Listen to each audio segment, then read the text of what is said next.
she ridiculed. I can't believe you're upset over a direct message. After I caught her flirting with her ex, I said, you're right. I should be enjoying my freedom. She became even more emotional when I shared a breakup post with a picture of her sister on my arm. My ex-girlfriend Tiffany operates on a different plane from most people.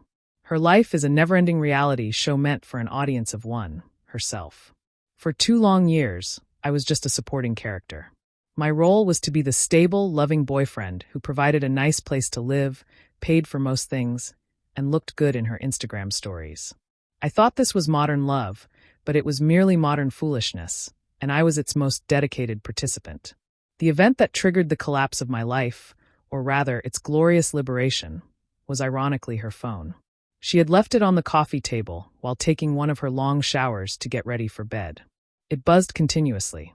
I glanced over and saw multiple notifications from her ex-boyfriend, a guy named Chad who looks like a human Ken doll. Chad is the type who probably thinks philosophy is just a fancy cologne. The notifications were previews of DMs on Instagram, and what I saw made my heart sink.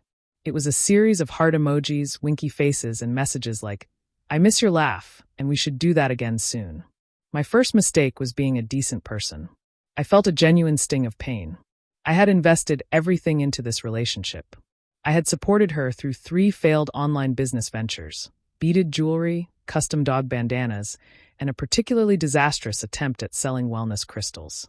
I had been her rock, and her reward to me was exchanging cringe-worthy DMs with a guy whose main personality trait was his gym membership.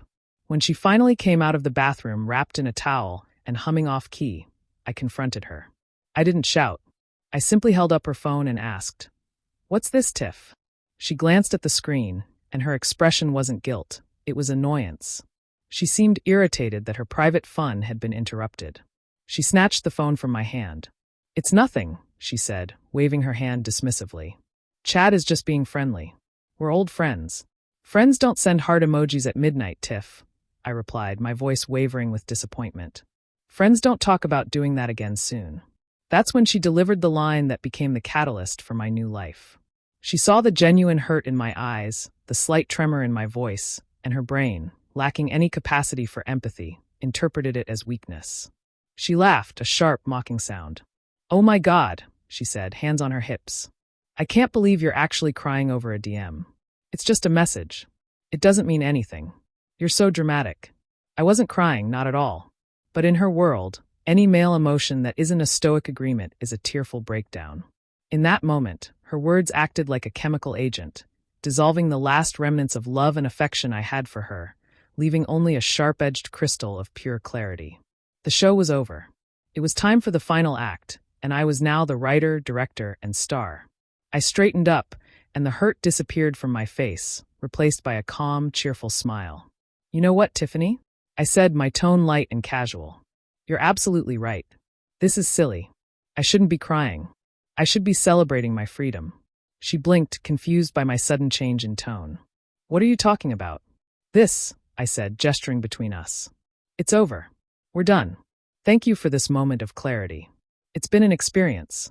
I turned and walked to our bedroom, leaving her standing there, mouth agape. The first step of my plan was already forming. It was going to be petty, public, and a masterpiece. Tiffany loved drama. I was about to give her a season finale she would never forget. And I knew just the co-star I needed to make it happen, her sister. Update 1. The unsung hero of this story is Tiffany's older sister, Clara. Clara is to Tiffany what a well-researched documentary is to a terrible reality show. She's smart, grounded, funny, and has spent her life quietly mortified by her younger sister's antics. We had always gotten along, united by our shared, unspoken understanding of Tiffany's unique brand of chaos. The moment Tiffany stormed out of the apartment to cry to her friends about her crazy, emotional boyfriend, I called Clara. Hey, Clara, I said, keeping my voice upbeat. Hypothetical question. Are you free for a completely platonic dinner tonight with your sister's now ex-boyfriend? There was a pause. What did she do this time? Clara asked, her voice weary. I gave her the brief version. The DMs with Chad, her mocking my reaction, and my decision to end our 2-year circus. Clara didn't sound surprised. She just sighed. The reason I'm asking, I continued, is that I'd like to announce my newfound freedom in a way that Tiffany will truly understand. I need a co-star for the photo. I want to give her the drama she so richly deserves. I'll buy you the most expensive steak in town. There was another pause, and then I heard her laugh, a genuine, hearty laugh. Oh, this is terrible, she said. And brilliant. Yes, Ethan. I'm in. Let's give my sister the lesson she's been avoiding for 27 years. 2 hours later, Clara and I were at an upscale steakhouse. We didn't spend the night complaining about Tiffany. We talked about books, our jobs, and travel. We had a normal, wonderful conversation, one I realized I had missed. It felt like a glimpse into a world without constant manufactured drama. It was fantastic. At the end of the meal, we asked our waiter to take a few pictures of us with my phone. We didn't pose like a couple, we just smiled. Two friends enjoying a night out. In one photo, Clara was laughing at something I said. It was a perfect, happy, authentic moment. It was the ideal weapon. I returned home to an empty apartment. Tiffany was likely out spinning tales of woe to her friends. I sat on the couch, opened Instagram, and crafted the post. I chose the picture of us laughing.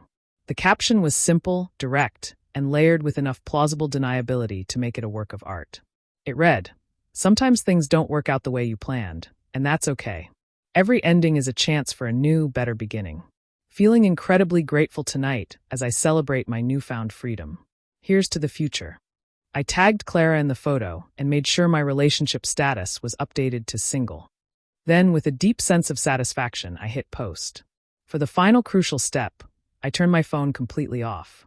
I poured myself a glass of whiskey, put on some good music, and went to bed. The next morning, I woke up feeling more rested than I had in years. I made coffee, sat down, and turned my phone back on. It was a digital apocalypse. Over 200 notifications, 37 missed calls, and more than 99 text messages. The post had detonated like a small nuclear bomb in our social circle.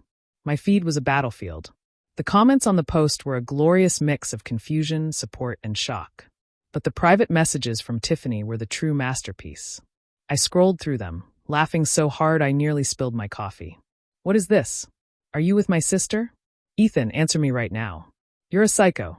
My mom is having a heart attack because of you. Delete this. I'm going to sue you for defamation of character. Yes, she wrote defecation. Chad won't even talk to me now thanks to you. It was a rambling, incoherent, misspelled monument to her complete and utter breakdown. She didn't understand what was happening, and her mind had short-circuited.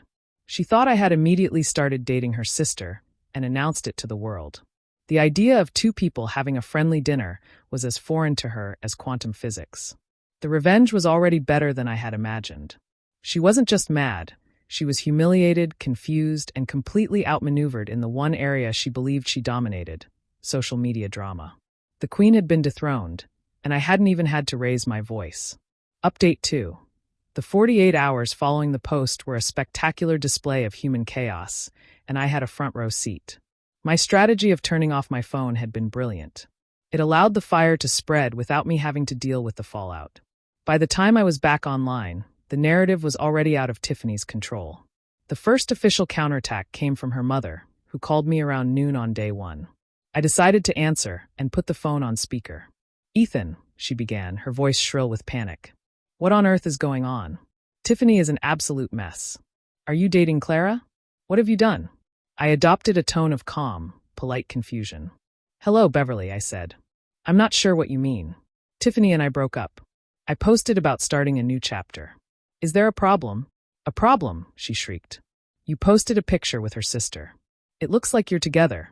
Beverly, I replied, my voice dripping with faux innocence. Clara was kind enough to have dinner with me after her sister got caught sending romantic messages to her ex-boyfriend and then mocked me for being upset. Clara was acting as a friend, supporting me through a tough evening. Are you suggesting that two friends can't have dinner without it being a romantic conspiracy? There was a sputtering sound on the other end. I had just presented an unassailable, logical explanation. Anything she said next would make her sound irrational. But Tiffany is so upset, she finally managed. I imagine she is, I said. Breaking up is tough, especially when your plan to cheat gets uncovered. I have to go now, Beverly. Have a wonderful day. I hung up, leaving her with nothing but the quiet hum of her own confusion. The next report came from my co-star, Clara. She called me that evening, laughing so hard she could barely speak. You are a terrible, terrible man, she giggled. And I have never had more fun. She told me about her confrontation with Tiffany. Apparently, Tiffany had driven to Clara's apartment and started yelling at her in the hallway, accusing her of being a backstabbing snake. Clara, in her infinite calmness, simply let Tiffany exhaust herself. When Tiffany finally ran out of breath, Clara looked at her and said, "Tiff, let me get this straight. You get caught flirting with your ex, you laugh at your good-hearted boyfriend for being upset, he breaks up with you, and I, your sister, have a single dinner with him to make sure he's okay, and I'm the bad guy in this scenario." Tiffany apparently had no response. Clara continued, "You've spent your whole life creating drama and expecting everyone else to clean it up. For once, you're going to have to lie in the messy bed you made for yourself. Now get out of my hallway before I call security." Tiffany left defeated. The final nail in the coffin of her side story came from Chad, the human Ken doll himself. He had seen the post and the ensuing drama. And like the simple creature he was, he wanted no part of it. He enjoyed the ego boost from harmless flirting with his ex, but he wasn't interested in being the center of a messy public breakup and family meltdown. He blocked Tiffany on all platforms. In her moment of crisis, her escape route vanished. Her last-ditch effort was a social media post of her own, a long, rambling, type-ridden tirade about toxic men and snakes you thought were family. It was so poorly written and transparently self-serving that it had the opposite effect she intended. It made her look unhinged. Several of her own friends commented, "Huh," or "What's going on?" She had created a storm of drama, but for the first time, she wasn't the one in charge. She was just getting rained on. Final update. It has been a glorious 6 months of peace, quiet, and a complete absence of manufactured drama. My life has improved so dramatically that I almost feel like I should send Tiffany a thank you card, though I suspect she wouldn't appreciate the sarcasm. The last loose ends of my old life were tied up neatly. Tiffany eventually sent her father over to my apartment to supervise her moving out her things. I wasn't there. I left a key with my neighbor and spent the day hiking. I wanted no final tearful confrontation. The story was over. The aftermath for Tiffany was, by all accounts, a harsh lesson in cause and effect. Having lost her boyfriend, her apartment, her side piece, and most of her social credibility in one spectacular self-imploding weekend, she was forced to move back in with her parents. Her relationship with Clara remains, as Clara puts it, frosty with a chance of eternal silence. Clara has no patience for her sister's refusal to take responsibility. My friendship with Clara, however, has become one of the best things to come from the wreckage. We talk regularly and grab dinner every few weeks. It's a real friendship based on mutual respect and a shared love of watching her sister's ridiculous life choices from a safe distance. The most hilarious part of the story came about a month ago. I heard through a mutual friend that Tiffany, in a desperate attempt to regain sympathy, has been telling people a new version of the story. In this version, I was so obsessed with her that I started dating her sister just to stay close to the family, and that Clara and I are now secretly engaged. Clara and I found this so amusing that we decided to lean into it. Last week, we posted another picture together, this time from a baseball game. My caption read, "Enjoying another great day, celebrating my freedom. So glad I have a friend who can keep a secret." The winky face emoji was our little nod to the absurdity of it all. I'm told Tiffany did not take it well. Looking back, the entire situation feels like a fever dream. I was with a woman who demanded to be the main character every single day. The revenge wasn't just about posting a photo. It was about taking the pen from her hand and writing a better ending for myself. I didn't yell, scream, or destroy her property. I simply used her own weapon, social media, and public perception against her. I created a narrative that was logical, plausible, and portrayed me not as a victim, but as a man who had happily and decisively moved on. She mocked me for being upset over a DM, but in the end, she was the one who cried far more. She cried because her drama backfired. She cried because her lies were exposed. But most of all, she cried because for the first time in her life, the spotlight had shifted, and she wasn't in it anymore. And I, the humble supporting character, was finally free, celebrating a life blissfully devoid of any need for a sequel.